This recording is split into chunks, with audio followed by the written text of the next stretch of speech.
ना बोलना ही सबसे उत्तम स्थिति प्राप्त करने का उपाय है। ना बोलना, मौन धारण करो, ज्यादा किसी से बात मत करो। बात करना ही अपने हृदय की बात को बाहर करने से भजन क्षीण हो जाता है। पहले भजन की रीति वर्णन की कि आप ये समझ लो कि बुढ़ापे तक भी भोग की वृत्ति बनी रहेगी यदि जवानी में अपने को नहीं कसा। दूसरे की निंदा करोगे तुम्हारे सुकृत नष्ट हो जाएंगे, भक्तों की निंदा करोगे बहुत जन्म के सुकृत नष्ट हो जाएंगे, ईर्ष्या करोगे, क्रोध करोगे, अभिमान करोगे, भजन मार्ग में प्रवेश नहीं होगा, जलते रहोगे। अब भजन करने वाले का स्वभाव कैसा होना चाहिए? गंभीर। जितना प्रश्न हो उसमें भी सावधानी से सारांश में अगर बोलना है तो बोल दो, नहीं कोई जरूरी नहीं आप साधक हो, मौन होकर निकल जाओ। आपसे कोई पूछ रहा है श्री हरिवंश कै बजे सत्संग होता है, आपकी रुचि है तो बोल सकते हो, आपकी रुचि नहीं तो आप नहीं बोलो, कोई अपराध नहीं, क्योंकि आप नाम जप कर रहे हो, आप मौन व्रत लिए हो, आप उपेक्षा वाले मार्ग हो, सबकी उपेक्षा करना, तो इसमें आपको कोई दोष नहीं लगेगा। आपको है तो आप वहां जाकर पूछ लीजिए। ज्यादा बोलोगे तो प्रपंच बढ़ेगा, आप जाइए उन लोगों से पूछ लीजिए, मुझे ज्ञान नहीं, चल दे। या फिर बोले ही नहीं, मानो सुना ही नहीं, पागल जैसी चेष्टा करके निकल गए कि इसको सुनाई नहीं देता क्या, नहीं बोले। आपका भजन चल रहा है इसलिए कभी कोई अपराध नहीं बने। कोई बोला राधे श्याम आप उत्तर नहीं दे रहे तो आपको कोई अपराध नहीं, क्योंकि हर समय वो तो एक बार बोला राधे श्याम, यहां तो हर वृत्ति राधे श्याम में ही है। गंभीर स्वभाव, को था न पावे जहां नीर गंभीर, जैसे जहां अगाध जल होता है कोई था नहीं ले सकता, ऐसे ही साधक का अपना स्वभाव बनाना चाहिए। उच्च श्रृंखल स्वभाव नहीं बनाना चाहिए, बहुत बातचीत करने वाला स्वभाव नहीं, गंभीर चुप शांत। ऐसा संग करो जिसके पास बैठने से ही प्रिया प्रीतम की चर्चा होने लगी, बैठते ही प्रिया प्रीतम की चर्चा, बैठते ही सिद्धांत की चर्चा, प्रपंच की चर्चा नहीं, निंदा नहीं, इधर उधर की बात नहीं। अगर हृदय मंदिर में ठाकुर का प्रादुर्भाव नहीं हुआ तो जीवन निरर्थक रहा, चाहे जो कुछ कर लो, हमारी बात मान लो। लाखों मंदिर देखे, लाखों मंदिर भ्रमण में, जहां आसपास कबूतरों की बैठक हो गई है, कोई बिरला ऐसे कभी गया तो गया नहीं, ऐसे करोड़ों के मंदिर बने। अगर तुम्हारे हृदय मंदिर में प्रभु का प्रादुर्भाव नहीं तो कुछ बात नहीं बनी। और हृदय मंदिर के पट खोलते हैं गुरुदेव, रसिक गुरुदेव। एक बार चतुरदास जी नाम के एक महापुरुष अपने गुरुदेव की सेवा में रहते। बड़े भाग्यशाली होते हैं जो गुरु की सेवा प्राप्त हो जाती है, बड़े भाग्यशाली होते हैं। रसिक गुरुदेव की सेवा, जैसे महापुरुषों की सेवा में जो रहते हैं उनको हम महापुरुष के समान ही मानते हैं। गुरुदेव के चरणों में बाद में प्रणाम करेंगे, मानसिक पहले गुरु चरणों की सेवा में रत रहने वालों को प्रणाम करते हैं। जब नजदीक वो किसी सेवा निमित्त नजदीक आते हैं तो उनके भर नेत्र चरण देखते हैं और उनके चरणों में बार बार प्रणाम करते हैं। क्यों? क्योंकि हमारे गुरु चरणों की सेवा में ये है, इनके चरणों की वंदना से, गुरु वंदना से भी अधिक लाभ प्राप्त होता है। जो हरिवंश उपासक सेवे सदा सेवूं ताके चरण विचारी, जो हरिवंश को धर्म सिखावे सोई तो मेरे प्रभु ते प्रभु भारी। तो श्री चतुरदास जी अपने गुरुदेव की सेवा में रहते थे। बड़े अहोभाग्य है जिनको गुरुदेव के आज्ञा पालन करने का सौभाग्य मिलता है। उनके पुण्य की क्या महिमा, जिनको गुरुदेव आदेश करते आप ऐसा कीजिए, अहो भाग्य जिन्हें गुरुदेव की आज्ञा मिल गई। इन्हीं का नाम खोजी जी पड़ा, चतुरदास जी का नाम खोजी जी पड़ा। ये गुरुदेव जी के सेवा में, अब जैसे गुरुदेव लघु शंका कर रहे तो पानी लिए खड़े, गुरुदेव को हस्त प्रक्षाल आचमन आज्ञा कब क्या हो जाए तो जल की सेवा लिए खड़े थे। गुरुदेव जी लघु शंका में ही समीप बैठे। बड़ा भारी पीपल का वृक्ष दूर था तो वायु के द्वारा उसके फल और पत्ते बीज सब पड़े थे। लघु शंका किए, हंसने लगे और हंसते हंसते हाथ प्रक्षालन किया, आचमन किया। तो इतनी जोर की मस्त मुस्कुराहट और हंसी थी। श्री चतुरदास जी ने, जिनको खोजी जी बाद में कहा गया, आचमन करा रहे तो कहा गुरुदेव कोई मधुर प्रसंग प्रभु का याद आया या कोई घटना घटी? आप बहुत मुस्कुरा रहे हैं, बहुत हंस रहे हैं इस समय। बाय प्रसंग तो कोई ऐसा है नहीं। कहा तू कैसा शिष्य है रे? सेवा में रहता हुआ मेरी हंसी का कारण नहीं जान पाया? मैं क्यों हंसा इतना भी तुझे ज्ञान नहीं, और मेरी सेवा में रहता है? कैसा शिष्य है जो गुरु के मन की बात न जान पावे, गुरु के इशारे के, गुरु के मनोभाव को न जान पावे, वो शिष्य ही क्या? चलो सेवा छोड़ो, मैं क्यों हंसा इसकी खोज करके आओ। अब बताओ, गुरुजनों के प्रति सेवा कर बहुत कठिन है, बहुत कठिन है। यहां कहा कि छोड़ो सेवा, मैं क्यों हंसा ये बताओ, आके खोज करो। अब गुरु आज्ञा, तुम्हारी बुद्धि अब सेवा के अधिकारी नहीं यदि तुम ये नहीं जान सकते मैं क्यों हंसा। हंसे गुरु जी और फंसे चेला जी। अब समझो, अब मतलब कितना कठिन विषय है गुरु सेवा, बहुत कठिन। आप यही तो अमोघस्य, जो जीत गया अमोघस्य। तुम्हारी बुद्धि विवेक रहित है। जब तक तुम हमारे हंसने का कारण ज्ञात करके ना हो तब तक तुम्हें हमारे पास कभी नहीं आना चाहिए। चलो जाओ यहां से, आश्रम से। हमारे मन की बात जब जान जाओगे कि मैं क्यों हंसा, उसका कारण सही बताओगे आकर के, और जो मैं मन में सोच रहा था तो फिर सेवा में रख लूंगा, तब मैं मानूंगा कि तुम मेरे सच्चे शिष्य हो और सेवक हो। साष्टांग दंडवत किया, जो आज्ञा गुरुदेव। अब चल दिए, जहां संत महात्मा मिलते तो विनम्रता पूर्वक दंडवत करते हो, कहते हमारे गुरुजी लघुशंका करते समय हंस दिए, क्या कारण था? तो सब कहते गीता की बात पूछो, भागवत की बात पूछो, वेदों के, तुम्हारे गुरुजी है तो लघुशंका में हंस दिया, हम इसका क्या मतलब बताए तो और उपहास होता। भला कोई इस प्रश्न का क्या उत्तर दे? कोई सुलझे हुए महात्मा थे, उन्होंने कहा रामायण गीता भागवत का प्रश्न हो तो अभी मैं उत्तर दे दूं, लेकिन आपके गुरुजी लघुशंका करते हुए क्यों हंसे, इसका हमको ज्ञान कैसे होगा? हम कैसे उत्तर दें आपको? ये तो गुरुजी से पूछो जाके। बोले नहीं, गुरुजी ने कहा जब तक इसका उत्तर न मिल जाए हमारे सामने मत आना, मुख मत दिखाना। अरे संत जन बहुत पहले, और हर उनकी आज्ञा में बहुत बड़ा रहस्य होता था। अब ये रोज जलते कि गुरु सेवा से वंचित हो गया, गुरु सेवा छूट गई। साधक को इस बात की बहुत पीड़ा होनी चाहिए, जिसको गुरु सेवा, तो ये होना चाहिए कि कौन सा अपराध बन गया, दुर्भाग्य आ गया कि गुरु सेवा छूट गई। वो रात दिन जलते इसी प्रकार, और संतों से जा जाकर पूछते पर कोई समाधान नहीं मिला। अब उन्होंने विचार किया गुरुजी के सामने जाना नहीं, सेवा है नहीं, तो अब शरीर को रख के क्या करें, शरीर को नष्ट कर देते हैं। शरीर का परित्याग कर देने की ठानी। ये देखो, ये है गुरु भक्त का लक्षण कि अब शरीर रख के क्या करें। गुरुजी ने सेवा से निकाल दिया, उत्तर मिल नहीं पा रहा, तो शरीर किस काम का। अब वो एकांत में निर्जन वन में जाकर बैठ गए और नाम जप करने लगे, और सोचा बस भूख प्यास से पीड़ित होकर यही शरीर छोड़ दूंगा, कुछ खाना नहीं, कुछ पीना नहीं, रात दिन भगवान नाम जप करना, शरीर छोड़ दूंगा। गुरु की आज्ञा पे थे, जिज्ञासा प्रबल थी, सेवा छूट गई थी, पीड़ा बहुत थी।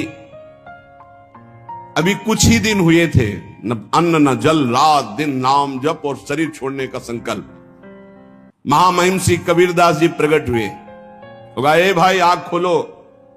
आंख खोला तो देखा कबीरदास जी, साष्टांग दंडवत किया। हाँ, क्या प्रश्न है तुम्हारा, क्यों इतना कष्ट सह रहे हो? इसका मतलब समझ रहे हो? जब कोई सच्ची भावना से भगवान का भजन करता है तो भगवान अपने दिव्य पार्षदों को भेज देते हैं समस्या का समाधान। सुनो, जब तुम्हारे गुरुजी लघुशंका कर रहे थे तो उनकी लघुशंका की ढाल में एक पीपल का बीज बह रहा था। बीज को बहते हुए लघुशंका में देखकर गुरुजी विचार करने लगे कि ओहो, देखो इस बीज में पीपल का पूरा वृक्ष छुपा हुआ है। लेकिन जब ये बीज पीपल में था तो कितना बंदनीय और कहां सुव्यवस्थित था, और जब ये पीपल से अलग हुआ तो लघुशंका में बह गया।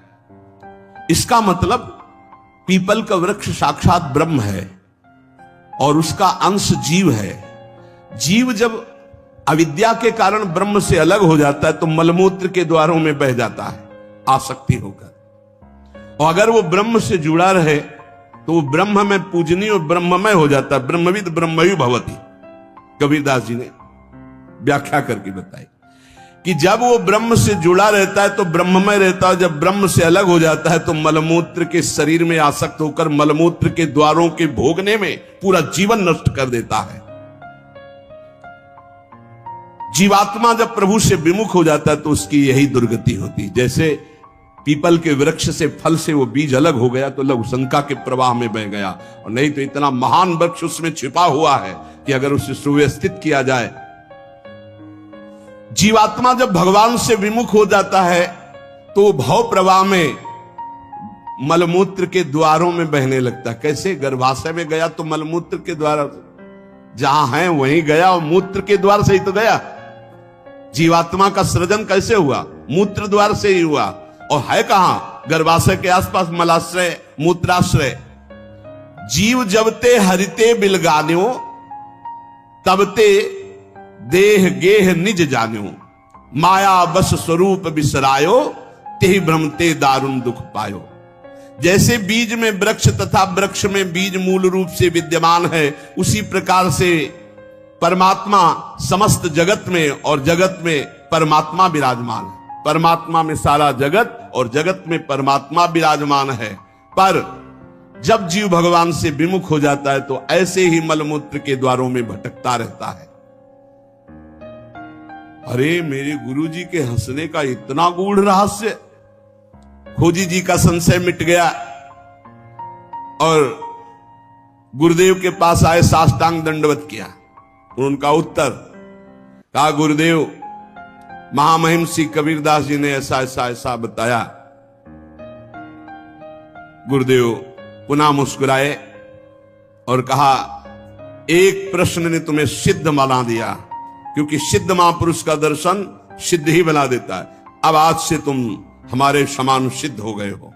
अब तुम आज से हमारे मन की सारी बातें जान लोगे। शिष्य के मन की बात जान लेना तो हर सिद्ध पुरुष का, लेकिन अपने गुरु के मन की बात जान लेना एक बहुत बड़ी बात होती है। कुछ समय बाद खोजीजू के गुरु हरि भावना प्रवीण महा, देह अंत समय बांधी घंटा सो प्रमानिए, पावे प्रभु जब तब बाजी उठे जानो यही, पाए पैन बाजी बड़ी चिंता मन आनिए, तन त्याग बेर नहीं हुती फेरी पाछे आए, वाही ठोर पौड़ी देखो आम पक्यो मानिए, तोरिता के टूक किए छोटो एक जंतु मध्य गयो सो बिलाए, बाजी उठो जग जानिए। खोजी जी की बड़ी महिमा प्रकाशित हुई। गुरु भक्त थे। आज तक किसी को कहीं भी अगर विशेष कृपा प्राप्त हुई तो गुरुदेव के बल से।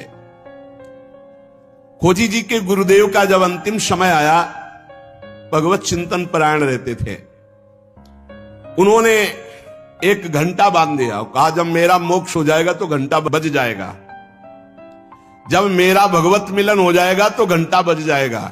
शिष्यों से कहा, घंटा स्वयं बजेगा, जब मेरा शरीर छूटेगा भगवत प्राप्ति होगी। परंतु आश्चर्य हुआ, गुरुजी का शरीर तो छूट गया पर घंटा नहीं बजा।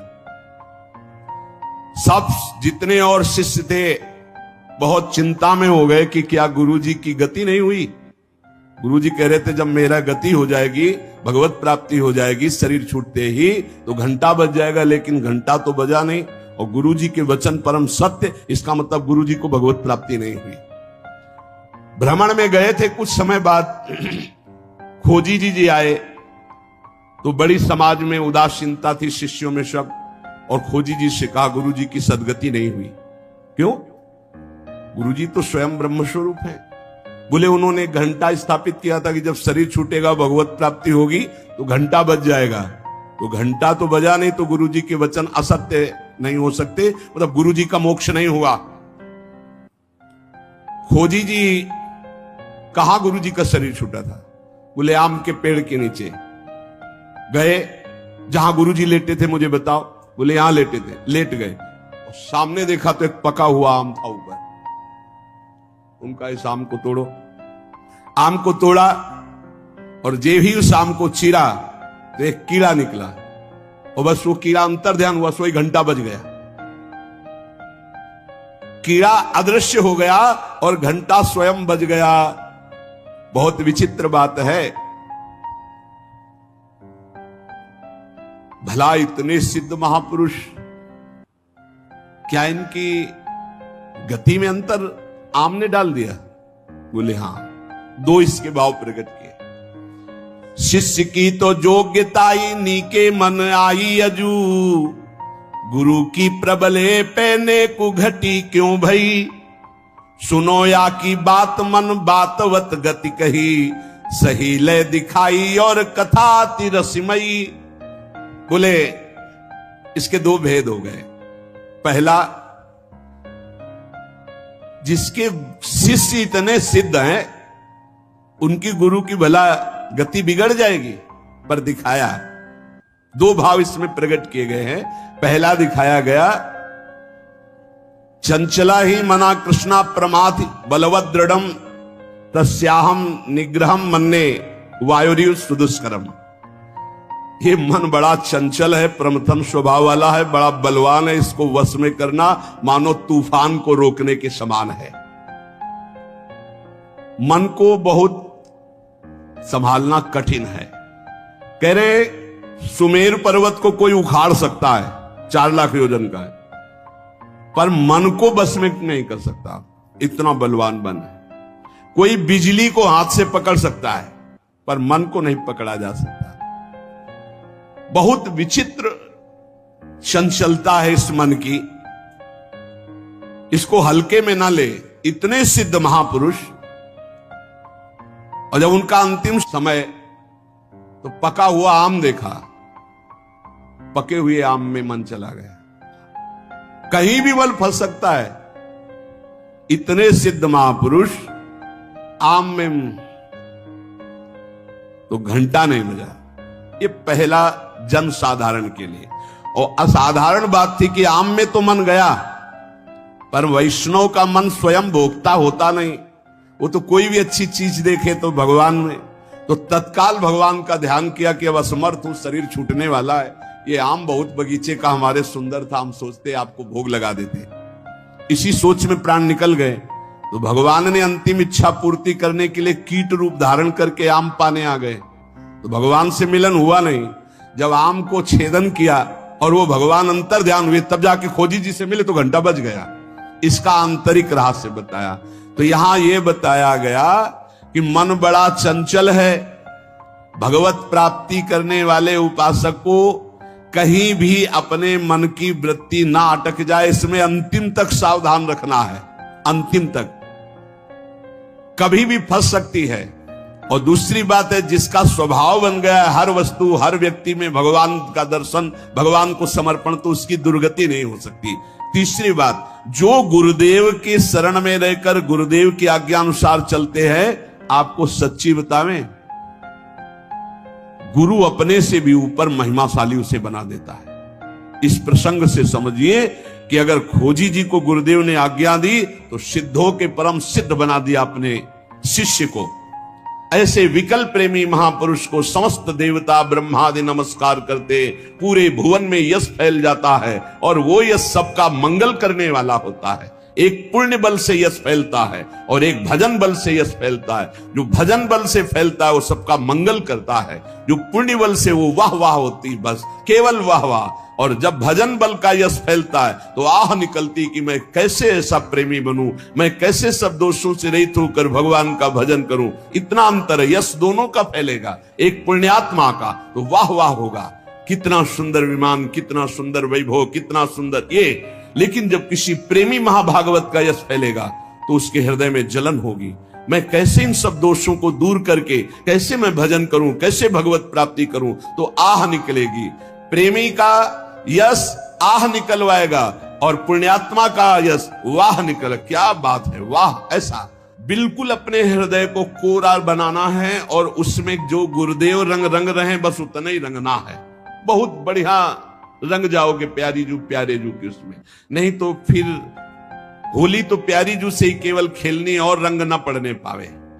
जो हमारा चित्त अपनापन से श्री जी के चरणों में, तो बोले जुगल प्रेम रस मगन जे तेई अपने जान, सब विधि अंतर खोल के तिनहि सो रुचि मान। जो प्रिया प्रीतम के प्रेम में भाव से डूबे हुए महापुरुष हैं, उनसे कभी हानि नहीं होने वाली, नहीं भाव में बड़ी हानि। जिनकी चरण रज की प्राप्ति के लिए बड़े बड़े साधन भी समर्थ नहीं है, उनकी जब हम चर्चा, यहां संसार में क्या समझा जाता है। श्री प्यारी जू और प्यारे जू की महिमा से बिल्कुल अनभिज्ञ जन है, तो पहले इनको जो सिद्धांत है प्रथम सुने। भागवत भक्त मुख भगवत वाणी, गीता भागवत योग वासिष्ठ, इनके सिद्धांतों से परिपक्व करके साधना की भूमि में लाके फिर धीरे धीरे थोड़ा थोड़ा प्रेम का छींटा। और एक आश्चर्यमयी बात देखना, हम सुनाएंगे तुम्हें गीता भागवत और सिद्धांत, और जब आप हमारी तरफ झुकोगे तो आपकी ठसक बोलेगी हमारे माई श्यामा झुको राज, बच्चा बच्चा बोलेगा। और हमें अपनी उपासना किसी को बैठ के समझानी नहीं है, तुम्हारे हृदय में ट्रांसफर हो जाएगी। वही हर एक कौन से साधक में या उपासना में मिलावट है, आप बताओ।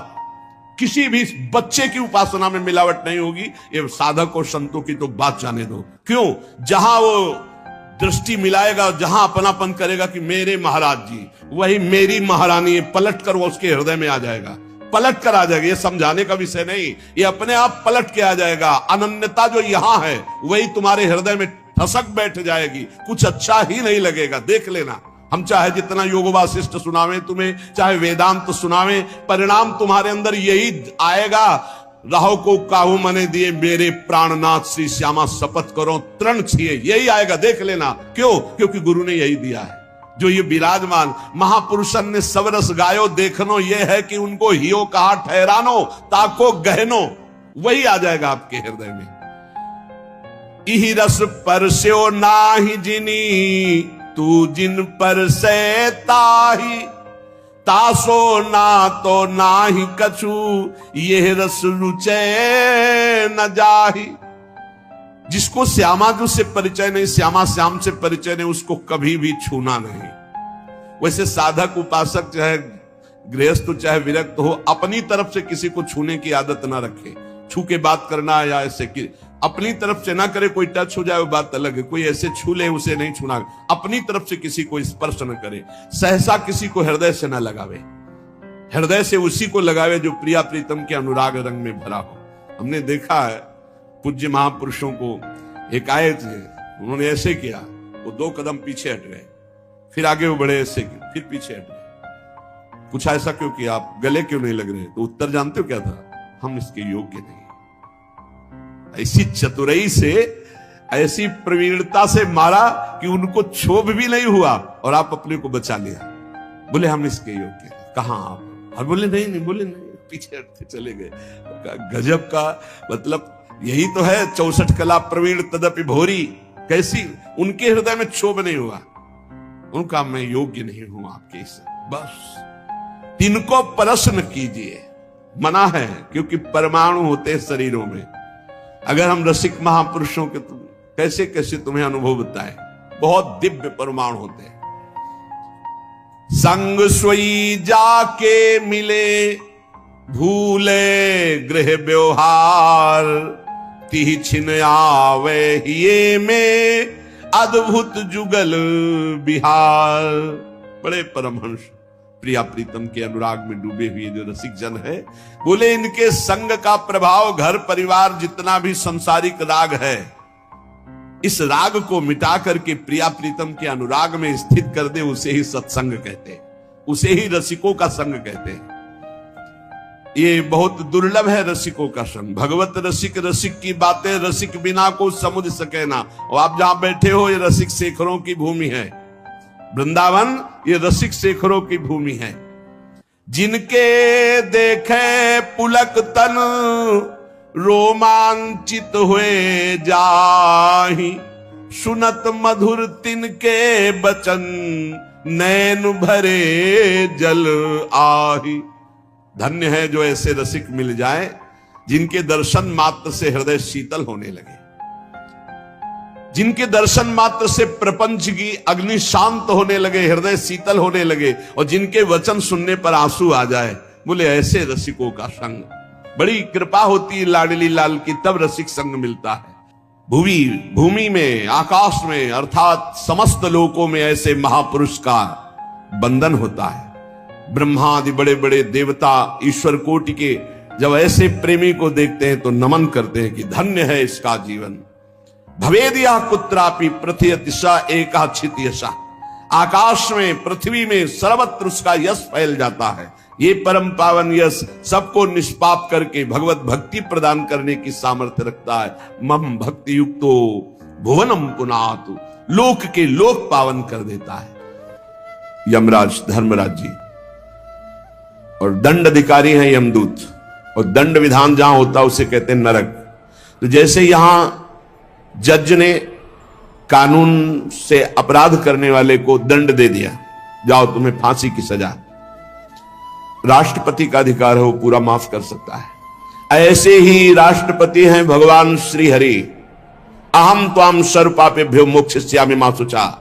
अगर शुभ अशुभ कर्मों से बचना चाहते हो तो एकमात्र उपाय भगवान की शरण में होकर नाम जप करो, अन्यथा अवश्यमेव भोक्तव्यम कृतम कर्म शुभाशुभम। सुमति जी अपने पिताजी को बता रहे, यमदूत ने कहा महाराज मृत्यु लोक में मनुष्य जो पुण्य और पाप करता है बारी बारी से उसे भोगना पड़ता है। बहुत ध्यान से सुनोगे तो आपको बड़ी सावधानी प्राप्त हो जाएगी। जो छोटी मोटी गलतियां आप हंसी खेल में करते हैं वो भी आपको दंड भोगना पड़ेगा। ये पाप और पुण्य बिना भोगे नष्ट नहीं होते कि आपने पाप कर दिया और दान दे दिया तो वो पाप कट गया, ऐसा नहीं है। पुण्य का अलग विभाग होगा, पाप का अलग विभाग होगा। अगर काट सकते हैं तो सिर्फ भगवान काट सकते हैं, भगवान का भजन काट सकता है, दूसरा नहीं। लाखों जन्मों में जो तुमने पाप और पुण्य किया है, जो एकत्रित है, उसका नाम है संचित कर्म। संचित पाप और पुण्य, और उससे जब मनुष्य शरीर मिलता है या जो शरीर मिलता है उससे जो हिसाब निकाल करके कुछ पुण्य और कुछ पाप, उसे प्रारब्ध भोग कहते हैं। फिर यहां कर जो नवीन कर्म किया जाता है उसे क्रियमाण कहते हैं।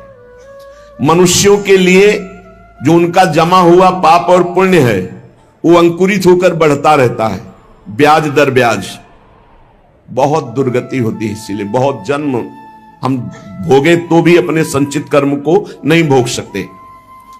जैसे बीज मिट्टी और जल की आकांक्षा करता है तभी वो उत्तम वृक्ष रूप धारण करता है, ऐसे ही पाप और पुण्य उसे प्रेरित करके पुनः पाप करवाता है, प्रेरित करके पुण्य पुनः पुण्य करवाता है। अगर पाप कर्म में रहती है तो पाप पर पाप, पाप पर पाप, और ये एकत्रित होकर वृक्ष रूप होकर समय स्थान वो निश्चित करेगा।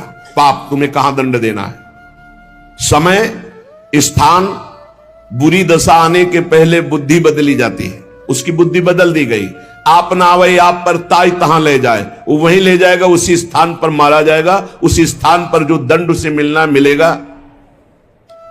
जैसे आपने छोटा पाप किया तो आपके चलते समय पैर में कांटा चुभेगा और दुख होगा। कांटा निकाला गया, थोड़ी दिन वहां दर्द रहा, खत्म हो गया, आपका पाप क्षय हो गया। छोटा पाप कोई, आगे बताया जाएगा कौन कौन से पाप से कैसे कैसे दंड मिलते हैं। अब अगर आपसे थोड़ा बड़ा पाप बना है तो वही पैर में लोहे की कील बनकर चुभेगा, कांटे की जगह लोहे की कील, अधिक दुख होगा। और बड़ा पाप बना है तो खजूर का कांटा, बड़ा कील, ऐसे आपके पैर में चुभ। बिना पाप कर्म के कहीं भी किसी को कोई भी दुख नहीं हो सकता। सिर में दर्द होना, आजीवन पूरे जीवन सिर का रोग हो गया कि वो दर्द ही होगा 2-4 दिन में, 10 दिन में, पाप का कारण। अपथ्य भोजन, सर्दी सहन न होना, गर्मी सहन न होना, हर समय हृदय जलते रहना, पाप का लक्षण। भिन्न भिन्न पाप भिन्न भिन्न प्रकार के दुख देते हैं दीर्घ काल तक। शस्त्र और अग्नि आदि का भय ये पाप के कारण होता है। अनेक जन्मों के संचित पाप, कोई इसी जन्म के केवल नहीं है, वो केवल मंडराते रहते हैं आकाश में दंड देने के लिए, समय इंतजार करते हैं। जैसे नरक में पड़े हुए जीव तुम देख रहे हो, घोर पाप का फल भोग रहे हैं। केवल दिखाया गया था नरक, जानते हो किस बात से? कल याद होगा, सुमति जी ने पानी पीने जाने वाली गौओं को वैश्य कुल में 7वें जन्म में जन्मे जब थे, तो उन्होंने उनको नहीं पीने दिया। इसके अपराध से उनको नरक दिखाया गया था। तो वो यमदूतों से प्रश्न करते जाते हैं और उनका उत्तर यमदूत देते जाते हैं। ये जो तुम देख रहे हो तड़पते हुए जीवों को नरक में, महापापी लोग हैं, अपने पाप का फल भोग रहे हैं। जब कोई पुण्यात्मा होता है तो स्वर्गलोक में जाता है, देवताओं के साथ रहता है, गंधर्व उसका गुणगान करते हैं, अप्सराओं का नाना प्रकार से सुख उठाते हैं। और जब पुण्य भोग क्षीण हो जाता है तो फिर यहां आकर के मनुष्य लोक में अपने कर्मानुसार जन्म लेते हैं। राजन, ये जो तुमने पूछा कि किस किस पाप से पापियों को कौन कौन सा नरक में दंड मिलता है, वो मैं बतला रहा हूं। जो नीच मनुष्य कामना और लोभ के वशीभूत होकर दूषित दृष्टि से हर स्त्री को भोग भाव से देखता है, जिसको देखता है बस काम भाव से देखता है। बोले जो दुष्ट दूषित भाव से माताओं बहनों को भोग दृष्टि से देखता है, तो यहां बड़ी बड़ी चोंच वाले वज्र के समान जिनकी चोंच ऐसे गिद्ध बार बार हजारों वर्ष उनकी आंखों को नोचते और खाते रहते हैं। वो आंखें बार बार होती रहती हैं, बार बार निकालते, यही वहां है कि मरना नहीं है। उनकी दोनों आंखों को वज्र तुल्य नरक के पंछी बार बार निकालते हैं और खाते हैं, और उनके पुनः नए नए नेत्र उत्पन्न हो जाते हैं।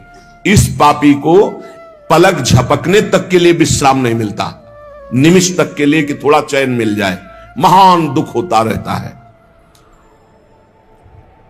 हजारों वर्ष तक उसको इस नेत्र दर्द पीड़ा भोगनी पड़ती है।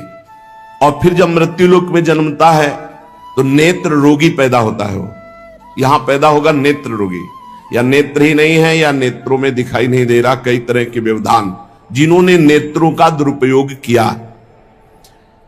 अब जिन लोगों ने, जिनको तुम देख रहे हो इनकी जबान काटी जाती है, बार बार जबान नोची जाती है, ये वही लोग हैं जो शास्त्र का गलत उपदेश किए हैं, गलत अर्थ किए हैं, अपनी वासना की पूर्ति के लिए शास्त्र का गलत प्रयोग किए हैं। जो किसी को गलत सलाह दी है तो इनकी जबान बार बार छोटे छोटे हिस्से में तलवार से काटी जाती है। शास्त्र का उल्टा अर्थ बताया, उसकी जबान को वहां हजारों वर्ष काटा जाता है। खिलवाड़ नहीं, प्रश्न उत्तर कर देना। अगर आपका उत्तर गलत है तो आप नरक जाएंगे।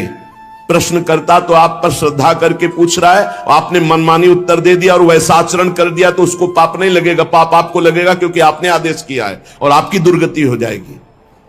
इसीलिए अनाधिकारी को जब जनक जी महाराज विदेह राज ने पूछा, निमि जी ने नवयोगेश्वरों से कि मैंने यही प्रश्न कर्म के विषय में सनकादि से पूछा था, वो मौन थे, कोई उत्तर नहीं दिया। क्यों? तो बोले उस समय आपका ज्ञान जागृत नहीं हुआ था, आप उस समय अनाधिकारी थे, कर्म का बड़ा सूक्ष्म विषय होता है, इसीलिए मौन थे। ऐसा नहीं कि हर प्रश्न का उत्तर फटाक से दे दे, और वो गलत है अगर उत्तर तो शास्त्र सम्मत नहीं है तो उत्तर देने वाले को नरक का दंड मिलेगा, उसकी जबान हजारों वर्ष वहां काटी जाएगी।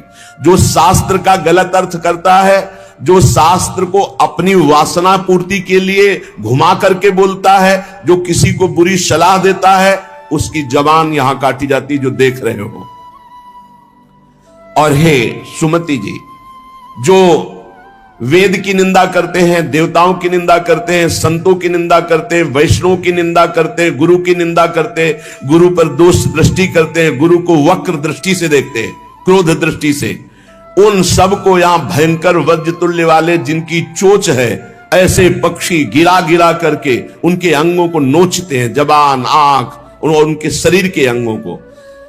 जितने निमेष तक उनके द्वारा ये जिह्वा जनित पाप हुआ है, उतने हजार वर्ष तक उनको पक्षी नोचते हैं। जो नराधम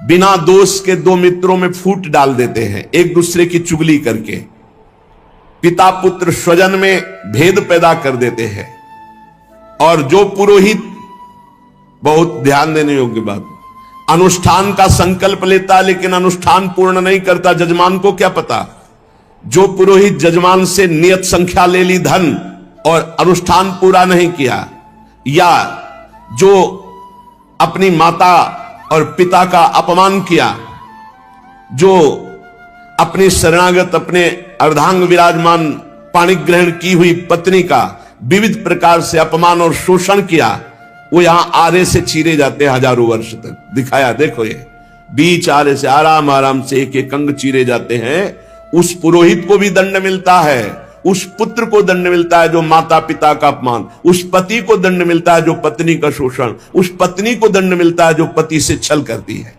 आप खुली आंख इनकी दुर्गति देख सकते हैं। जो दूसरों को कष्ट देने का स्वभाव बना लिया है, बातचीत चेष्टा से कष्ट ही देना है, जो दूसरों की प्रसन्नता में जलते हैं, जो दूसरों की घरों में सोए हुए घरों में आग लगा देते हैं या फसलों में आग लगा देते हैं और उनको प्राणांतक कष्ट देते हैं, उन अधम पापियों को यहां जलती हुई आग में जलाया जाता है। तुम देख लो, तपती हुई बालू डालकर उनको भूना जाता है और यहां आग में उन्हें जलाया जाता है। जो एक जगह निमंत्रण मिला फिर दूसरी जगह निमंत्रण मिला, तो पहले निमंत्रण वाले को छोड़ करके दूसरे के यहां निमंत्रण पाकर फिर पहले वाले के यहां निमंत्रण पाने गया। ऐसा नहीं है, यह नरक का कारण बन जाएगा। एक जगह निमंत्रण है, वहां गए, अगर हम भूखे हैं तो भूखे, नहीं मिला तो नहीं मिला, अब दूसरे दिन देखा जाएगा। 2 3 4 निमंत्रण, ऐसा नहीं।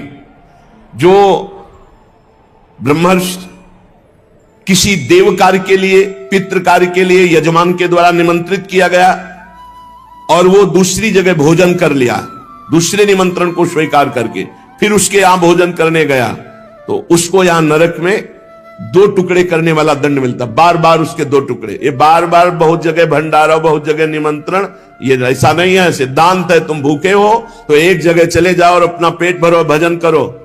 ये नहीं कि 5 जगह चले गए तो खूब दक्षिणा 5 जगह की मिली तो सुन लो।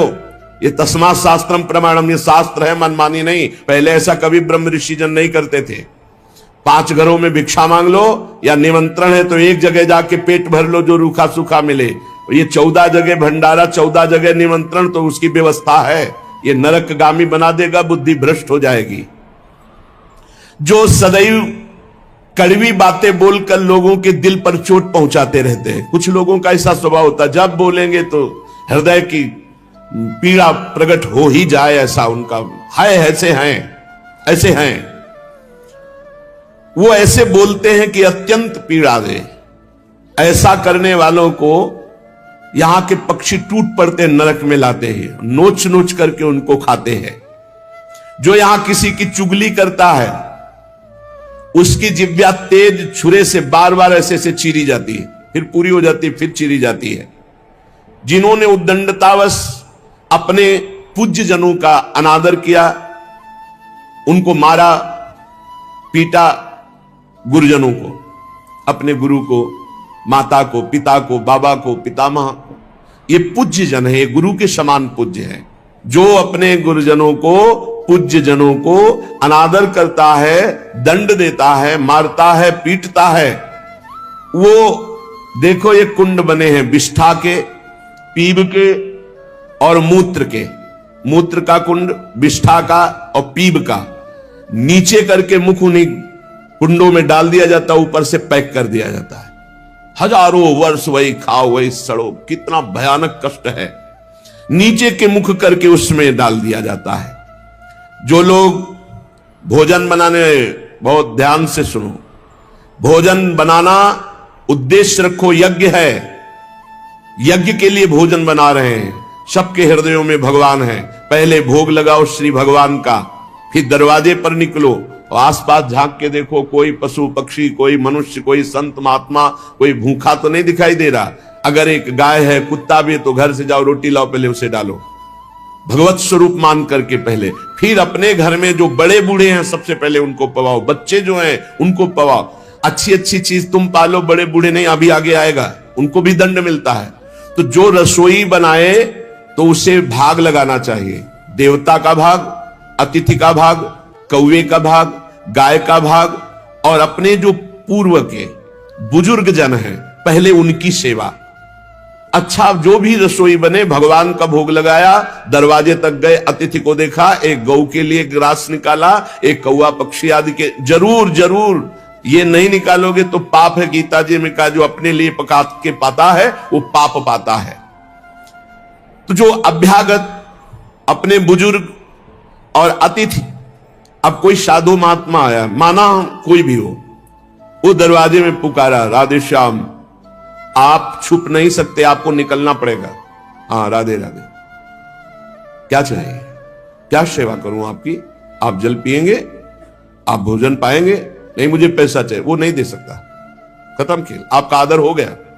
आप मृदु वचन में इतना तो बोल सकते हैं, राधे श्याम, आप इतना बोल सकते हैं, आप जल पिएंगे, आप रोटी पाएंगे, भोजन प्रसाद पाएंगे। नहीं, मुझे रुपया चाहिए। नहीं, मेरी श्रद्धा नहीं, मैं नहीं दे सकता, सामर्थ्य नहीं है, श्रद्धा नहीं है, कुछ भी आप कह दो उस पर चलेगा, पर आपको निकलना चाहिए। यदि आप छुपे रहे हो, आपके कान में आवाज आई, आपके दरवाजे से भिक्षुक वापस जा रहा, तो आपके सुकृत नष्ट हो जाएंगे और आपको पाप लगेगा।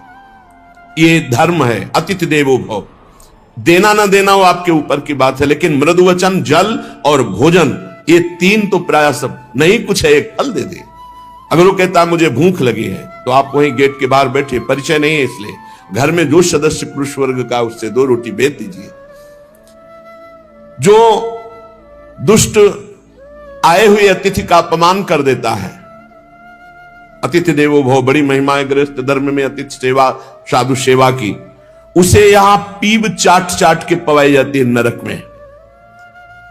उनका बुरा हाल होता है, बहुत सावधानी। इसीलिए धर्मात्मा पुरुष एक एक कार्य को बहुत धर्मपूर्वक, जो यहां दूसरे के भाग का अपहरण कर लेते हैं, पंगत में एक ही भोजन चलना चाहिए, ऐसा नहीं छुपा होना चाहिए कि 10 लोगों को और 10 लोगों को और। घर में ऐसा छुपाव नहीं होना चाहिए कि बूढ़ा बुढ़िया के लिए सूखी रोटी दाल और आप गर्मा गर्म हलवा और अच्छे अच्छे पदार्थ पा रहे हो। जो ऐसा भेद करके भोजन करता है, मुखिया मुख सो चाहिए, खान पान सो एक। जिसके घर में समर्पित नौकर हैं, उनको भी वही भोजन पवाओ जो तुम पाते हो। ऐसा नहीं हो सकता कि तुम बढ़िया बढ़िया और फिर निकृष्ट भोजन उसको, ये तुम्हारा पाप बन रहा है। सबके हृदय में भगवान है, भोजन वही, तुम भले बच्चा खुचा पालो, घर के मालिक हो, लेकिन सेवकों को, बालकों को, वृद्धजनों को, अतिथि जनों को भरपूर। ये धर्म का ज्ञान अगर नहीं है तो फिर कह रहे कि शरीर बड़ा भयानक मिलता है और मुंह सुई की नोक के बराबर होता है। अब वो इतना भूख से व्याकुल होता है, पर उसको खाने को क्या मिलेगा? वही गंदी चीज और सुई की नोक के, और हाथी जैसा शरीर, और भूख से वो तड़पता रहता है। ऐसा हजारों वर्ष नरक में मिलता है। जो लोग पंक्ति में ब्रह्म ऋषियों को, वैष्णवों को बैठाल दिया, जैसे कई कि अपने रिश्तेदार आए तो पुआ पूरी हलवा होगा, साधु महात्मा आए तो हृदय में जलन हो रही है। ऐसा भक्तों चरित्रों में पाया गया है कि भक्तजन आए तो देख करके जलन पैदा हो गई और कहा हम बीमार हैं, हमसे नहीं हो पाएगा। और जब उनका भाई आया तो पुआ खीर और सब चकाचक, तो भक्त आए तो उन्होंने कहा हमारे रिश्तेदार भक्त आए तो तुम्हारा शरीर दर्द कर रहा था, और जब तुम्हारे भाई आए तो तुम, तो बोले रिश्तेदार ऐसे चले जाएंगे? नहीं तो संत वैष्णव ऐसे चले जाएंगे। पूरी पुआ खीर सब संतों को पवाया, और जो खिचड़ी आज स्वयं बनाई थी वो पवाया उनके रिश्तेदारों। जो ब्रह्म ऋषियों को निमंत्रण करके, साधु वैष्णव को पंक्ति में बैठाल करके अपने लिए अच्छा भोजन, देखो बहुत सावधानी। हरिराम व्यास जी ने जब देखा उनकी पत्नी दूध परोस रही थी, उनके उसमें मलाई गिर गई तो नाराज हो गए और कहा ये पति है शरीर इसलिए मलाई गिरा दी, जाओ आज से सेवा से त्याग। हमारे पति ये संत जन है, संत जनों के आगे मलाई क्यों नहीं गिरी? दूध की मलाई हमारे आगे ही क्यों गिरी? क्योंकि हरिराम व्यास रूपी शरीर तुम्हारा पति है, इसलिए मैं तुम्हारा त्याग करता हूं, आज से सेवा में तुम्हारा अधिकार नहीं। यद्यपि उनका ऐसा भाव नहीं, लेकिन कितने, इसीलिए सावधान। अब अपने घर वालों के लिए अच्छे अच्छे लिए और संत महात्मा वैष्णव अतिथि के तो बोले उसे दंड मिलता है, नरक में ला करके उसे विविध प्रकार से सताया जाता है। जब कोई अर्थार्थी शरणागत तुम्हारी शरण में आ जाए और तुम उसके साथ धोखा करो तो यहां भी दंड मिलेगा और वहां भी दंड मिलेगा। एक पूज्य भाई जी से हनुमान प्रसाद पोद्दार जी ने घटना लिखी, मैं नाम खोल करके नहीं कहूंगा क्योंकि उनके पारिवारिक जनों को दुख होगा। मेरे परिचय के थे भाई जी महाराज के, मेरे परिचय के थे, गांव भी लिखा है, गांव का नाम भी लिखा है कि वो मेरे परिचय के थे और दो भाई थे। उनमें से किसानी का कार्य होता था। किसानी के बहुत पुरानी घटना नहीं है भाई जी महाराज कह रहे, कुछ वर्ष की है, अक्षरशः सत्य है। ये कोई हम कथा नहीं कह रहे, हम जानबूझ करके पता नहीं दे रहे। मुझे जिला गांव सब पता है। वो कृषि कार्य करते थे, गृहस्थी का कार्य किसानी से पूरा होता था। उनके पास एक बैलों की जोड़ी बहुत सुंदर थी और एक बैल, दो भाई थे। एक दिन संध्या काल के समय जो व्यापारी थे बैलों के, उनको पता चला गांव में इन दो किसानों के पास बहुत सुंदर दो जोड़ी बैल हैं, एक जोड़ी से उनका काम चल सकता है, आप प्रयास करेंगे तो एक जोड़ी बेच देंगे। अर्थ है आपकी शरण में आया है तो आपको अपने प्राणों की बलि चाहे देनी पड़े, उसकी हानि नहीं होनी चाहिए, शरणागत की हानि नहीं होनी चाहिए। अगर हानि हो गई तो नरक की गति मिलेगी और यहां भी दंड मिलेगा तत्काल। ये महत् पाप है, शरणागत का त्याग महत् पाप है। अब वो दो व्यापारी थे, अब वो कई बैल खरीदना बेचना उनका काम था। वहां आए और उस समय 12,000 रुपए की जोड़ी तय की। उनको बहुत अर्थ लगा, 12,000 रुपए मिल रहे, दो से काम चला लेंगे, फिर गौवे हैं बछड़े हो जाएंगे, फिर काम चले। 12,000 रुपए ये देंगे और ये व्यापारी हैं, उनके पास थैला भी था तो और भी रुपए होंगे। संध्या का समय था, व्यापारी ने कहा कल सुबह हम बैल लेकर चले जाएंगे, आज रात हम तुम्हारे यहां सो जाएं। रात्रि हो रही, उनके मन में तुरंत चलने लगा दोनों किसान भाइयों के। उनका हाँ हाँ बहुत आराम से खाइए पिए, आपका घर है। उनका आज रात्रि हम आपकी शरण में हैं, आप हमारे और हमारे धन की रक्षा कीजिए, कल सुबह हम 12,000 आपको देकर आपके बैल लेकर चले जाएंगे। अब एक तो अतिथि, दूसरे शरणागत। रात्रि में अच्छा भोजन पवाया और बारंडे में लिटा दिया। घर के बाहर चौपार होती थी, जिसे बारंडा कहा जाता है उसे चौपार कहा जाता है।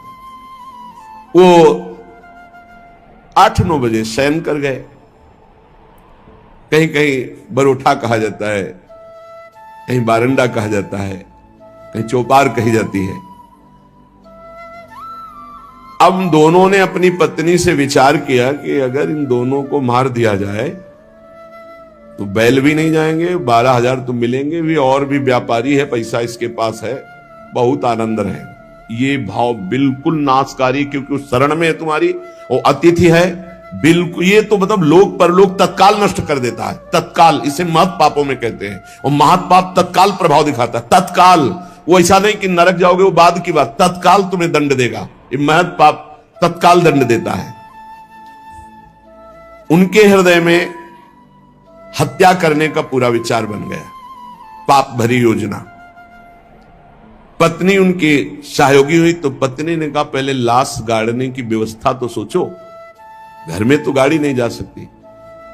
तो उनका हमारा खेत है बगल में गन्ने का, हम दोनों जा रहे हैं और एक ही गड्ढे में दोनों को दबा देंगे, इनके नाप का गड्ढा खोद के अभी आते हैं। वो अति शीघ्र गन्ने के खेत में जाके गन्ना काट के और गड्ढा खोदने लगे। दैव योग से एक पड़ोसी को सोच लगी, भगवान का विधान होता, जाको राखे साइया मार सके न कोई। वो सोचा बगले में गन्ने का खेत है, यहीं निपट लेते। पहले शौचालय तो हुआ नहीं करते थे, गांव के बाहर खेतों में दूर जाना होता था। अब वो गन्ने के खेत में बगले में जाके अब ये बोले इतने में 2 आ जाएंगे। उसको लगा ये रात्रि में क्या प्लान बना रहे हैं। नजदीक गए, बोले देखो एक को नीचे कर देंगे, एक को ऊपर कर देंगे। बोले कहीं पाप तो नहीं हो रहा। बोले 20,000 रुपया उसके पास है, तुम पाप की सोच रहे हो। वो जो सोच गया था उसकी सोच तो हो गई। उसने सोचा कोई घटना हो रही, तो उनका दोनों को मार करके इसी में गाड़ देंगे, 2 गड्ढे खोदने की जरूरत नहीं। अच्छा 2 हैं और देखो कोई जानेगा नहीं, बरूठे में ही तो पड़े हैं और सो गए होंगे। फौरन उसने जल से पवित्र हुआ, भागा उनके घर में गए, पड़ोसी था वहां, दोनों को जगाया और कहा ए अभी चलो हमारे साथ, कहां है तुम्हारा पैसा, पैसा ले लो। अब वो भगवान की प्रेरणा से बचाने के लिए तो उनको संशय भी नहीं हुआ, फौरन अपने झोला लिए जिसमें रुपया रखे थे और वैसे ही गद्दा बिछा हुआ, वैसे ही रजाई रखी हुई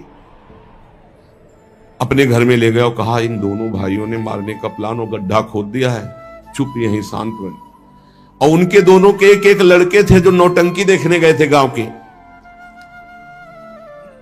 कर्म बड़ा निकृष्ट संकल्प किया था, इसलिए पाप कर्म प्रेरित करके उन लड़कों के मन में है कि हमें नाटक अच्छा नहीं लग रहा, छोटे जगह चलो यार, हमें अच्छा नहीं लग रहा, हमें सोने का मन है। दोनों मस्ती से बातचीत करते हुए आए तो देखा बरूठे में गद्दा बिछा है और रजाई।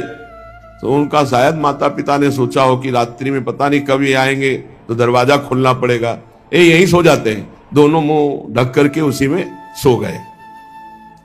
अब वो दोनों, भगवान का विधान बड़ा विचित्र होता है, दोनों गड्ढा खोद करके आए, अपनी पत्नी से कहा काम हो गया, गड़ासा निकाल, गड़ासा निकाल। बोले तू पैर पकड़, भाई से कहा तू खोपड़ी पकड़। अंधेरे का मामला, कोई बिजली तो गांव में रहती नहीं थी। दोनों पुत्रों को काट दिया और मैं गद्दा और रजाई सहित समेट के गड्ढे में तोप के। अब जब वहां गड्ढे में डालिया तो बोले झोला कहां, रुपया कहां? बोले हमने तो सोचा था सिराने ही होगा। बोले गद्दा रजाई में तो लपेट के नहीं डाले। बोले पक्का नहीं, ऐसा कैसे हो सकता है? बोले रुपया कहां है? अब वो तो बड़े चिंतित कि जिसके कारण मारा वो रुपया नहीं। और फिर गए गड्ढा खोदा और जब देखा कि हमारे लाला, हमारे ही पुत्र, ओ ना तो चिल्ला सकते हैं ना रो सकते हैं, ढूंढा वहां पैसा नहीं, ना वो जिनको मारना था वो थे नहीं, अपने बेटों को मार दिया। सुबह हुआ तो पड़ोसी निकाल के लाया उनको, कहा ए भाई बड़ा सुंदर प्लान बना रहे थे इन दोनों को मारने का, पैसा भी सुरक्षित और ये भी सुरक्षित, अब हम जा रहे हैं सरकार से रिपोर्ट करने। दोनों को जेल हुई, दोनों पुत्र मारे गए, दोनों पत्नी और पति सहित सजा को प्राप्त। अगर शरणागत है, कोई धन लिए हुए है, आपके समीप आया हुआ है और आप थोड़ा भी लालच करके उनका अहित करना चाहते हैं तो शरणागत का अहित सोचना मात्र अहित कर दिया, ये तो यहां दंड मिला, पूरा जीवन बर्बाद हो गया, पूरा जीवन बर्बाद हो गया। पति पत्नी जेल में, लड़का मार डाला, रह क्या गया, सब बर्बाद, और अब नारकी गति भी होगी। तो कह रहे हैं जो आए हुए शरणागत के साथ छल करता है तो यहां थूक, खखार, बिष्ठा, इसके कुंड बने हैं, इनमें डाल दिया जाता है, आनंद लो, सोचो, थोड़ी देर भावना करो, गटर में पैक कर दिया जाए, आपको मरना है नहीं, थूक खखार लाभ, उसमें ये नारकी गतियां हैं। हे सुमति, बहुत ध्यान दीजिए, जो लोग झूठे मुंह और झूठे हाथ, देवता का स्पर्श, देवता को प्रणाम, गुरुजनों को प्रणाम, जो लोग ऐसा अपवित्र कार्य करते हैं उनके हाथों को यहां यमराज तिल तिल भर करके काटते हैं। जैसे कोई सब्जी नहीं काटता, ऐसे बड़ी रफ्तार से ऐसे बार बार काटते। अरे ऐसे थोड़ी शास्त्र में, हम यहां खाए डोल रहे हैं, ऐसे जूता पहने भोजन कर रहे हैं, न कुल्ला न आचमन, ये सब नारकी गति को प्राप्त होने वाले जीव, तभी बुद्धि भ्रष्ट मनमानी आचरण कर। पहले जानते हो गांव में कैसे पंगत पवाई जाती थी, सबके चरण धोए जाते थे। आप महाभारत में पढ़िए, राजसू यज्ञ में जितने राजा आए थे सबसे अग्र पूजा भगवान की हुई, लेकिन भगवान ने सेवा ली थी सबके चरण धोने की। इतना पवित्र व्यवहार था शास्त्री पट्टी बिछा दी, चरण धो दिए, हाथ धुलवाए, कुल्ला करवाए, सब बैठे, सबके तिलक पूजन और सबका फिर वो पत्तल, दोना, सकोरा, ये पवित्र है। ये होटलों में जो खाते हैं ना, वहां रज लगा के थोड़ी धोते हैं, ऐसे मारा पानी पाइप से, वही रुमाल हजारों में फेर दी। अब मतलब किसको है? जब वो कौन सा भोजन कहते हैं जिसमें सब ऐसे ले लेकर पाते हैं? हाँ, अब हमें तो कहना भी नहीं आता। अब सोचो उसमें वही शराब पिए हुए व्यक्ति खा रहा है, उसी से आप ले रहे, उसी से जो जो मना। अब वो पाया फिर लेने का मन है, फिर कोई रोकने वाला है? वहां कोई खड़ा है? नहीं, सब रखे हैं। बोले ये वीआईपी लोग हैं, वीआईपी लोगों की वीआईपी व्यवस्था है, समझ लीजिए। जो जूठे मुंह होकर के या भगवान सूर्य चंद्र की तरफ करके लघु शंका करते हैं, सूर्य उदय है, सूर्य भगवान की तरफ, चंद्र भगवान की तरफ, भगवत विग्रहों की तरफ लघु शंका करते हैं, तो उनके आंखों में आग का अंगार रखा जाता है, ऐसे बार बार चीखते जलते हैं। जो जेठ होकर अपने लघु भ्राता की पत्नी के साथ गलत, पिता होकर अपनी पुत्री के साथ, भाई होकर अपनी बहन के साथ, या गुरु पत्नी के, ऐसे लोगों को तपाई हुई लोहे की स्त्री के साथ बेड़ियों से, लोहे की ऐसे जंजीरों से जो जलती हुई, उसी में जकड़ दिया जाता है। बहुत तुम्हारी बुद्धि भ्रष्ट हुई थी, जो बहन बेटी और पवित्र संबंध भी नहीं तुम्हें दिखाई दिए, तो उसमें लपेट दिया। लोहे की स्त्री, धधकती हुई आग, लोहे की जंजीरों से बांध दिया। त्राहिमाम पुकार रहा है, हजारों वर्ष बंधा रहे, मरना तो है नहीं, जकड़ दिया जाता। आग का अंगार आसो पास उसके रख दिया जाता है। उसके पूरे के पूरे शरीर में बार बार दाह आग होती, चिल्लाता है। ऐसे नराधमों को यहां बहुत दंड दिया जाता है। यमदूत कहते हैं, जो अपने कानों से गुरु की निंदा सुनता है, जो अपने कानों से वैष्णवजनों की निंदा सुनता है, जो दूसरों की निंदा सुनकर के हर्षित होता है, ऐसे पापियों को यमदूत जो लाते हैं यमराज के, वो तपाया हुआ लोहा उनके कानों में डाला जाता है। बार बार तपाया हुआ लोहा, बार बार। गुरु निंदा सुनी, संत निंदा सुनी, वैष्णव निंदा सुनी, सुनने वालों को, और बड़े हर्षित होते हैं। जब किसी की निंदा होती ना, तो कुछ लोग ऐसे हर्षित होते जैसे उनको सम्राट पद मिल रहा हो।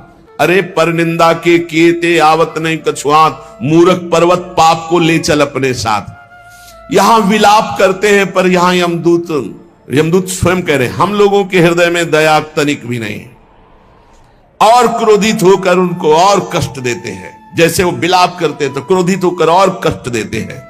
जो देव मंदिर में जमीन लगाई गई, या किसी ऋषि मुनि को दान में दे दी गई, या कोई सभा भवन है सार्वजनिक, जो इनको तोड़वा कर उनकी जमीन हड़प लेते हैं, उस जगह अपना निवास स्थान बना लेते हैं, उसका प्रयोग करते हैं। यहां यमदूत उन्हें ला करके धीरे धीरे उनके शरीर की खाल उधारते हैं। पूरी उधल गई, फिर शरीर में नई खाल, फिर धीरे धीरे होश में। ये नहीं कि देवालय की लगी हुई संपत्ति का प्रयोग कर लिया, या देवालय को विध्वंस कर दिया, या सभा भवनों को विध्वंस करके अपने लिए अपना कब्जा, तो फिर ये वो चीखते चिल्लाते, पर यहां दया नहीं है। जो गौ के स्थान में, पवित्र स्थान में जल में मल त्याग करते हैं, जैसे नदी है, कोई सरोवर है, या गौशाला है, या देवालय है, उसकी सीमा में मल त्याग करते हैं। यहां के बड़े बड़े कौवे जिनकी लंबी चोंच होती, उनकी गुदा द्वार से आते खींचते हैं बार बार, बहुत होश में। ये शास्त्र सुने नहीं जाते, इसलिए मनमानी पापाचरण होते, जो जहां मनाया वहां। जो अपनी कन्या को रकम दे के बेचते हैं, बेचना होता है कि हमको इतना, ऐसा एक से बेचा, फिर दूसरे के साथ बेचा, उसको यहां लाया जाता है, और उसके शरीर में बड़े बड़े घाव किए जाते हैं, और फिर नमक की नदी है, उस नदी में डाल दिया जाता है। वो मार क्लेशी, हजारों वर्ष। जो मनुष्य विकट संपत्ति और वो समस्या ही नष्ट हो गई, पुत्र, भृत्य, पत्नी, बंधुवर्ग और बुजुर्ग जन, किसी का त्याग कर देता है विपत्ति आने पर और अपना पेट पालन करने लगता है, इनको छोड़ देता है। तो यहां हम लोगों में कुछ यमदूत ऐसे हैं जो बिल्कुल कर्कश होकर के उनके मांस को नोचते हैं और उसी के मुंह में डालते हैं, उसी को खवाते हैं, उसे खाना पड़ता है। जो मनुष्य अपने पुण्यों को यहां बेच देते हैं उनकी बड़ी दुर्गति होती है। जैसे 1 घंटा नाम कीर्तन करेंगे 500 रुपया लेंगे, अमुक कार्य करेंगे अमुक रुपया लेंगे। जो अपने पुण्यों को बेच देते हैं, कई तरह से बेचना होता है और उनकी व्याख्या कहां तक करें। जो अपने पुण्य कार्यों का दाम लेते हैं, बेच देते हैं, वो पापी हैं और उनको यहां चक्कियों में डाल के नरक में पीसा जाता है, जैसे आटा पीसा जाता है। बेचे ही वेद धर्म दुइले ही, ऐसा नहीं था। परोपकार के लिए ब्रह्म ऋषियों का जीवन था। कुछ मिला नहीं, किसी भी तरह जीवन व्यतीत करते थे। कृष्ण शरीर, बड़े बड़े चक्रवर्ती सम्राट भयभीत होकर खड़े हो जाते थे। तप पूर्ण जीवन, बेचने का कहीं विधान नहीं। जो जीवन में अपने किए हुए पुण्यों को बेच देते हैं, उनको वहां चक्की में जैसे आटा पीसा जाता है, ऐसा पीसा जाता है। ये ना समझो कि मौज ले लो, यहां तुम मनमानी कर लो, भोगना पड़ेगा। अवश्य में भोक्तव्यम, नरक में जाकर के हिसाब भोगना पड़ेगा। चक्कियों में पीसे जाते हैं जो अपने पुण्य कर्मों को बेचते हैं। जो यहां किसी की धरोहर मिली, ए भैया हमारे इतने रुपए रख लो, ये सामग्री रख लो, हम समय से ले लेंगे, हमारी अव्यवस्था है। और फिर वो मुकर गया कि कौन धरोहर कब दिया, कैसे दिया, तो उन्हें यहां जलती हुई लोहे की जंजीरों से बांध दिया जाता है और ऐसे कुंड में फेंका जाता है जहां बड़े कीड़े भयामने विषैले, और वो उनको हजार वर्ष तक नोच रहे हैं, उसी में बंधे चीख रहे हैं। कौन? जो दूसरों की दी हुई धरोहर को ना देकर मुकर जाते, कब तुमने दिया। जो पापी दिन में मैथुन करते हैं, शास्त्रीय मर्यादा में दिन में मैथुन करना निषेध है। जो रात्रि में पराई स्त्री से मैथुन करते हैं, दिन में चाहे अपनी स्त्री क्यों न हो, मैथुन निषेध है। और जो इसीलिए महाभारत में एक प्रसंग आता है, एक ऋषि को उनकी पत्नी ने दिन में बहुत प्रेरित किया। उनका नाम हमें तो स्मरण नहीं आ रहा, किंदम, हाँ ऐसे कुछ नाम था। तब उन्होंने कहा दिन में पुरुष रूप में तो हम आपके साथ मैथुन कर नहीं सकते, आप बहुत प्रेरणा करती, इसलिए पशु बनना पड़ेगा। तो आप भी अपने संकल्प से मृगी रूप धारण करें, मैं मृग रूप धारण करता हूं। ऐसा ही हुआ। मृग रूप होकर के वो सहवास कर रहे थे। इतने में ही महाराज पांडु ने देखा तो उन्होंने बाण संधान कर दिया। अब जे ही बाण लगा तो मृग रूप तो हट गया ऋषि। तब वो हाहा खाए कि मुझे नहीं पता था कि आप ऋषि हैं। तो उन्होंने घटना बताई थी कि मेरी पत्नी विवश थी काम से, इसलिए मुझे पशु रूप धारण करना पड़ा, क्योंकि दिन में मनुष्य रूप से मैं तुम नहीं किया जा सकता। जाओ, तुमने मुझे इस स्थिति में मारा है, अगर ऐसी स्थिति तुम्हारी हुई अपनी पत्नी के साथ तो तुम्हारे मृत्यु का योग हो जाएगा। मृत्यु का योग हो भी गया। तो जो दिन में अपनी स्त्री से या रात्रि में पराई स्त्री से, वो यहां पापी जन लाए जाते हैं। बहुत गहरा कुंड है जो खोपड़ी के बल उसमें छोड़े जाते हैं, लोहे के बड़े बड़े नीचे कांटे लगे हुए हैं, पूरा बिंध जाते हैं। फिर निकाले गए, फिर फेंके। अरे भाई होश में, जैसी थरिवंश नरक गति दुर्भरियम द्वारे कटियत नक्षी के। और जो सदैव नई नई भोग प्रवृत्ति के लिए नवीन नवीन स्त्रियों को फंसाते रहते हैं और उनसे सहवास करते हैं। तो यहां एक बहुत बड़ा वृक्ष है सेमर का जैसा, और उसमें बहुत भी विषैले कांटे हैं। उस पापी को उसमें जबरदस्ती खींचा जाता है, बार बार नीचे बार बार ऊपर, करो आलिंगन। अधिक मात्रा में वो खून से लथपथ होकर, जहरीले कांटे लगने से व्याकुल होकर त्राहिमाम पुकारता है। जो लोग पराई स्त्रियों को फुसलाकर उनके सतीत्व को नष्ट करते हैं, जो लोग अपने धन के घमंड में आकर गुरुजनों को नीचा दिखाते हैं, जो लोग अपने गुरुजनों के प्रति रोष दृष्टि रखते हैं, उनको यहां लाकर जैसे चटनी पीसी जाती शिला में, ऐसे बड़ी बड़ी शिलाओं से उनको पीसा जाता है। यमदूत सुमति जी को बता रहे हैं, और वो बहुत कष्ट पाता है। ये यमलोक बड़ा दुखमय है, दिन रात यहां व्यथा ही व्यथा है। जो जल में मूत्रते हैं, कुल्ला करते हैं, थूकते हैं, विष्ठा करके सोचते हैं, बोले ऐसे लोगों को यहां थूक, विष्ठा और मूत्र से भरे हुए दुर्गंध युक्त नरक के कुंडों में डाला जाता है। अरे ऐसा थोड़ी साष्टांग दंडवत करो यमुना जी, गंगा जी में, और अपने घर से शौच आदि क्रिया करके, यदि नहीं ऐसा तो पात्र में लो और जल पियो पहले, और फिर दूर जाकर के बहुत दूर शौच आदि होकर मिट्टी से ही हाथ और सब पात्र मार्जन करके फिर आओ, फिर पात्र मार्जन करो, फिर जल लो और दूर जाकर के कुल्ला। ऐसे पवित्र जैसे गंगा किनारे भ्रमण करने वाले संत जन हैं तो सारी दिनचर्या गंगा जी से होती, पर बड़ी सावधानी से होती। ऐसा थोड़ी कि सोच लिया जाकर गंगा जी, ऐसा नहीं।